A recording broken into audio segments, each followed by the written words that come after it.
আসসালামু আলাইকুম এভরিওয়ান। আজকে একটা বুকে থিমের কেক বানাবো। এই কেকটা আমার অনেক পছন্দ, অনেক আগে থেকে ইচ্ছা ছিল এরকম একটা কেক বানাবো। তো ভাবছিলাম কবে অর্ডার আসবে তবে বানাবো।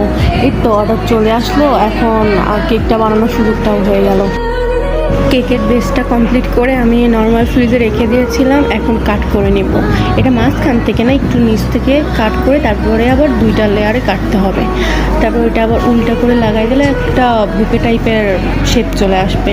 এটা সুন্দরভাবে ক্রিম দিয়ে ফিনিশিং দেওয়ার পরে এখন রেড কালার ক্রিমের সাথে মিশিয়েছিলাম অল্প একটু, তারপরে এটা পিঙ্ক কালার চলে আসে। তবে সেটা দিয়ে 1M নজেল দিয়ে ফুল দিয়েছিলাম, সাইড দিয়ে একটু ফুল দিয়ে দিচ্ছি। তারপরে 2D নজেল দিয়ে কমলা কালারের ফ্লাওয়ার দিয়ে দিয়েছিলাম।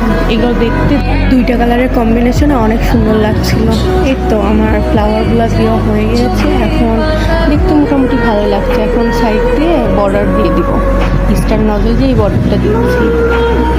মাঝখান দিয়েও দিয়ে দেবো দুইটা। এরকম বর্ডার দিয়ে দিলে আরও বেশি সুন্দর লাগবে কেকটা। নিচ দিয়েও আমি বর্ডার দুটো দিয়ে দিলাম। এবার নিচের সাইডে একটু স্টার নজল দিয়ে ফুল দিয়ে দিলাম। এইরকম দিলে কেকটা আরও সুন্দর হবে। এই তো আমার কেকটা রেডি হয়ে গেছে। সবাই কমেন্ট করে জানাবেন আমার কেকটা কেমন হয়েছে। যে কিছু পিকচার অ্যাড করে দিলাম, সবাই বলবেন কেমন হয়েছে।